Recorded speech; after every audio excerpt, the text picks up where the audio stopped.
I walked into my dream job today under false pretenses with the wrong information. I was guaranteed an interview for the next training class, which is in April. Thought it was in January. Fucking whoever said that to me lied.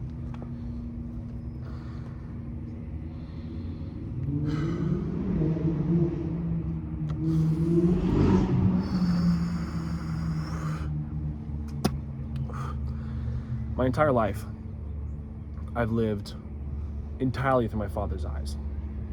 Entirely through the eyes of this man who was my future self-image. This guy with flowing blonde hair and massive bulging shoulders and surgery that chopped my hips off, and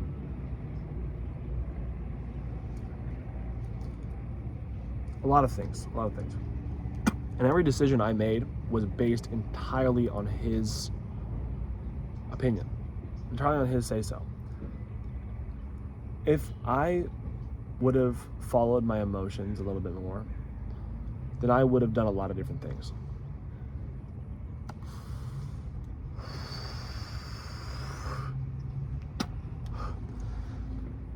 The biggest one being my ex-girlfriend. My entire life, I was always obsessed with women.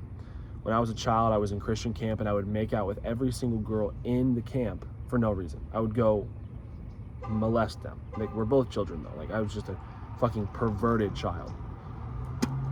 And I would go make out with all the girls, and they kicked me out because I had to stop kissing them. I mean, they were telling me to stop kissing the girls. And all throughout high school, all throughout everything, the only thing that mattered to me was girls. Just one day, my friend Jason introduced me to this woman named America Barrett. And she immediately captivated me, and my entire, until now still, you know, I'd say 33 to 50% of my mind is entirely devoted to her. Everything I've done in my entire life is just to impress her someday. She got pregnant with another man after I broke up with her. I broke up with her because I was following the voice of my father and that man in my head. And they said, hey, you know, I dated her in the first place, never expecting to marry her, never thinking that I was even allowed to marry her, just because it's not what that man wanted. That man said, sure, you can go ahead and date her, but you're not fucking marrying her. You can just enjoy yourself for a little bit and kill some time. So that's what I did. But the entire time I was so fucking happy. True happiness was the only time I was with this woman. And I didn't, you know, that wasn't even, it didn't matter to me. It didn't matter to me. I broke things off with her crying, sobbing outside, saying, I cannot be with you. I need to be successful. It was because she made me happy, and that happiness came with content. And I love her, and I want nothing more than to be with her. And every single day, I remember a new time where I could have been better to her, and I can't stop. I can't stop. I am fucking dying right now. So I brought this up to my mother, and she's pregnant. She's about to have a kid probably in like a couple weeks. And I told her that I thought, I've been in love with this woman so much that when I discovered she was pregnant, I tried to end my own life, okay?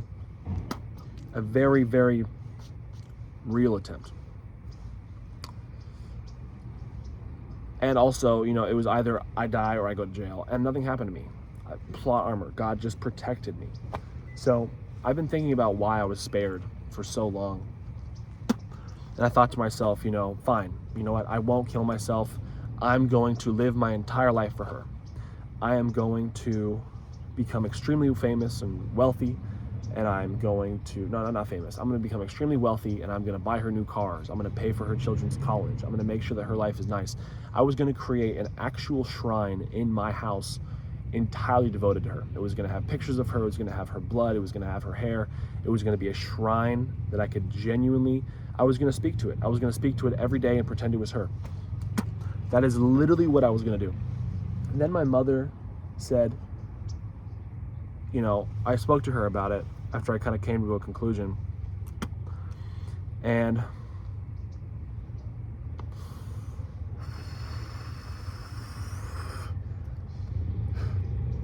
You know, like everything in my entire life was this woman. Like, she's the benefactor of my savings account.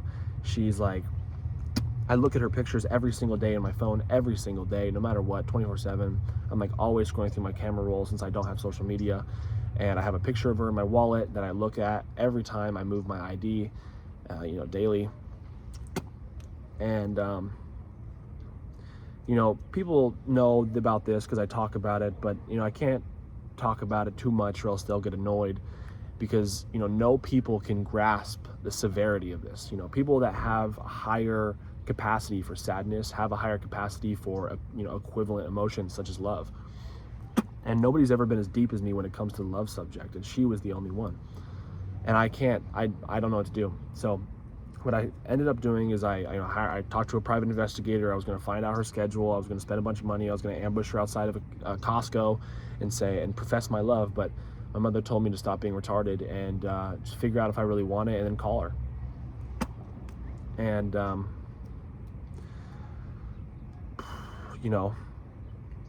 if I call her, there's a million things. There's a million what ifs. There's a trillion. But I mean, I genuinely don't want to go on doing these things. Like, I wanted to become rich. I wanted to become famous. I wanted to become, not even famous, I never really cared about that. I wanted to become rich. I wanted to be the plug so all my homies can eat. I wanted to become extremely successful. I wanted to be really buff. I wanted to look at myself in the mirror and be proud of myself. And I'm thinking, in all my visions in my head, I think, oh my gosh, I'm going to be having this morning routine, and I'm going to be eating the same thing every day, and I'm going to have control of everything in my life, and it's going to be the best thing ever. And I have all this money, and I'm never going to doubt myself ever again. I'm going to know I'm the man, just like I feel inside. There's going to be no doubts, And every time I imagine these things, I have a very vivid imagination. Every time I imagine these things, there's something missing, and it was always like it was always a desire. I wanted them, but I never wanted them more than I wanted something else. And there's something else, I never figured out what it was. It might have been, I thought it was laziness. I thought it was, I just wanted to sit down. I just wanted to have friends. I just wanted camaraderie. Like, that's all I wanted. And I thought that was a friends thing, I'm sitting here looking at all these imaginations, and I'm thinking there's something missing. There's something missing. There's something missing. And then, it snapped for me, because I was completely okay with just speaking to her one time, once every 5 years, running into her outside of a Costco and saying, wow, you look beautiful. I'm really hoping you're happy. I just wanted to speak to her once every 5 years, or see her at the high school reunion, or I was just going to live my life for her and see her in the future.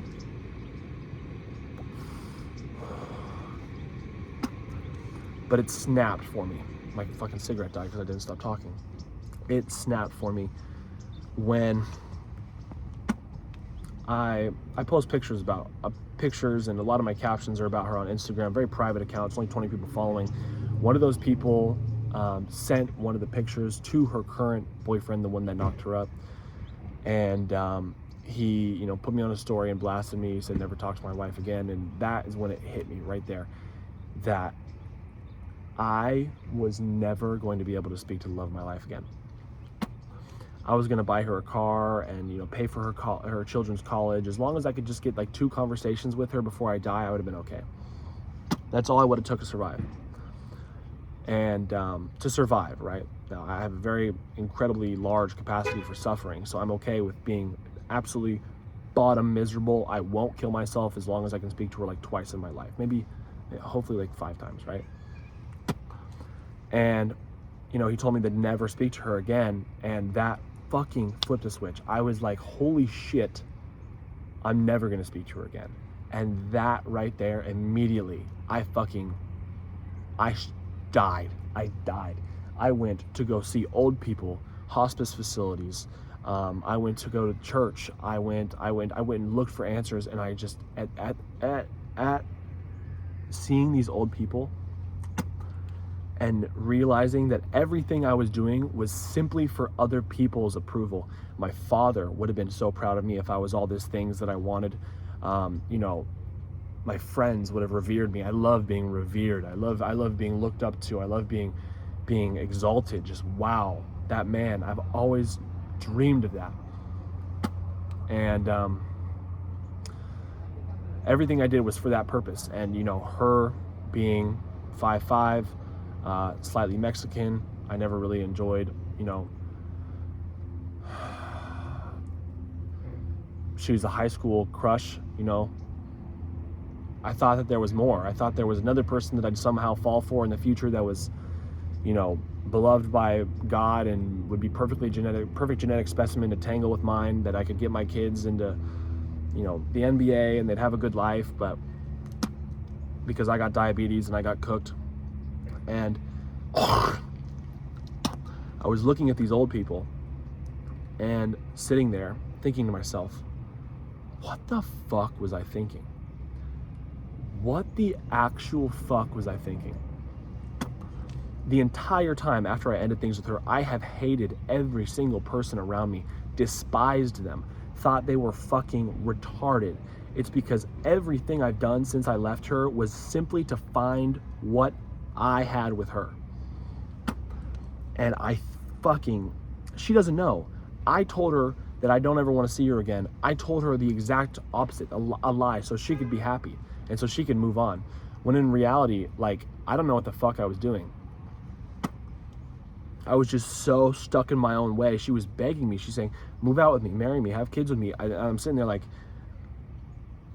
obviously inside I want to, but I never would have let that even come out for a split second. Never even once did I consider the fact that I could just be happy and enjoy my life.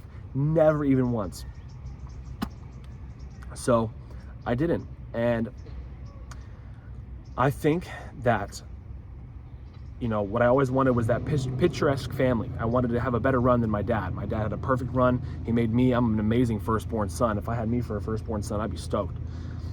And I just always wanted it to be picturesque. Nothing to do with anything else other than what that family portrait looks like and what everybody else thinks. When in reality, the intangibles were the things that other people couldn't see that I felt. And I didn't even consider them because I didn't allow myself to. I didn't even think it was possible to just be happy and live your life. Because of my fucking dad and just... It's your high school crush. How in one out of 1,000 people, right? There's 1,000 women in the high school that I went to. I went for 2 years only.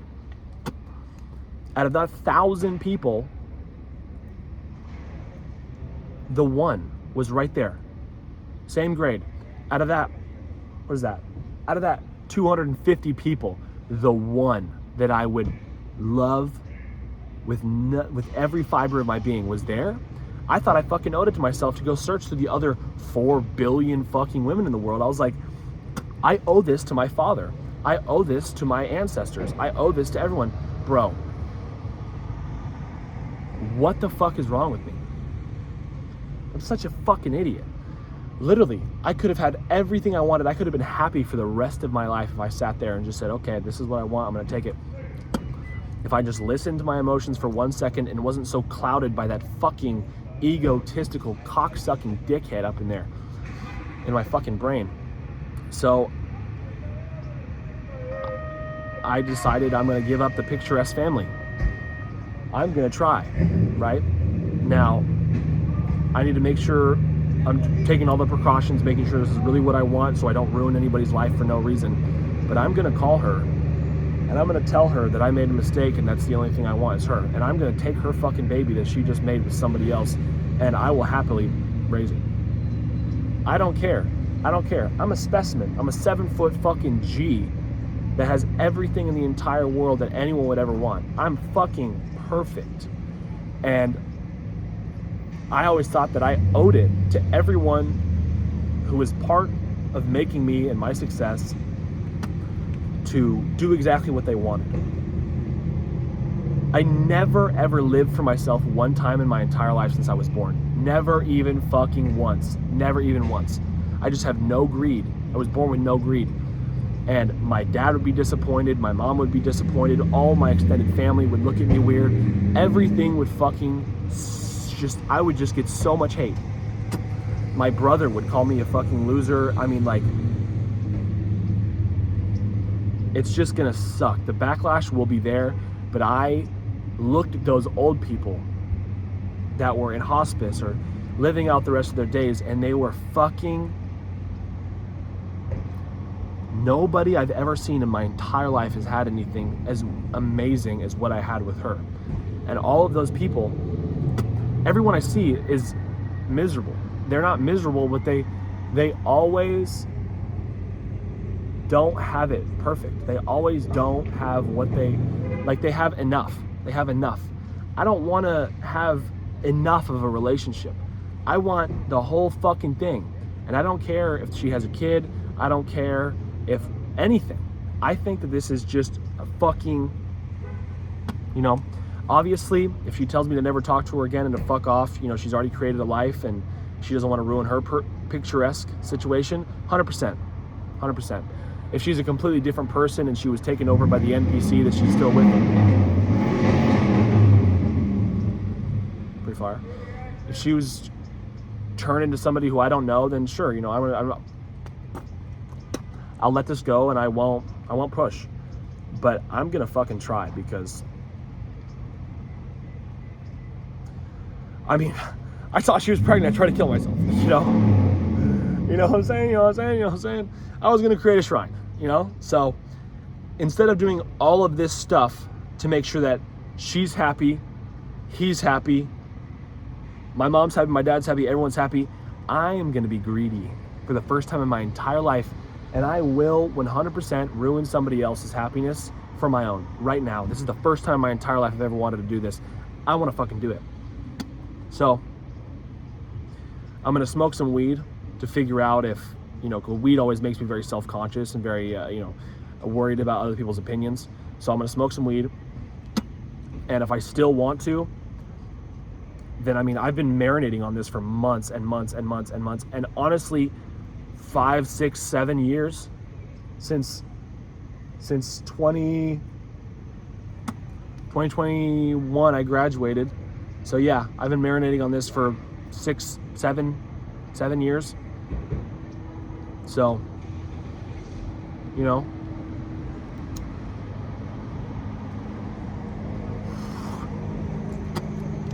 is this crazy?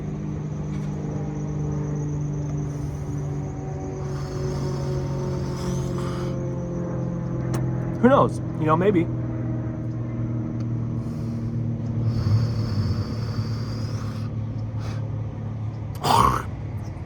What does it come down to? I always lived for the version of myself 10 years in the future that was rich and made his parents proud. When in reality, the entire time, that entire process, the whole way there, I'm gonna want to die, and I don't think I'm gonna have the motivation to do it. I always thought that I would just do it because it's what needs to be done, but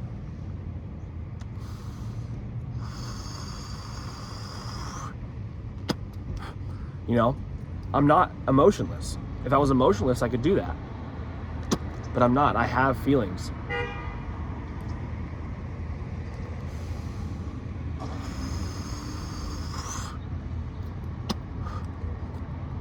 And you've heard me say so many times that I'm completely numb. I don't feel anything. It's because after her, there was nothing. I was just trying to fill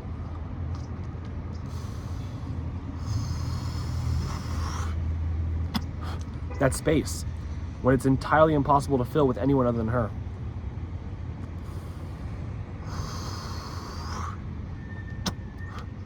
You should have seen me before I cried to my mom for 2 hours. I was in the shits.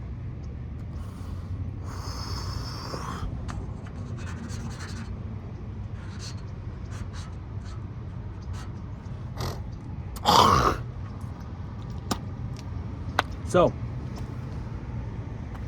I'm scared. I'm scared of shit. I'll let you guys know if I do it. I will. Yeah, bye.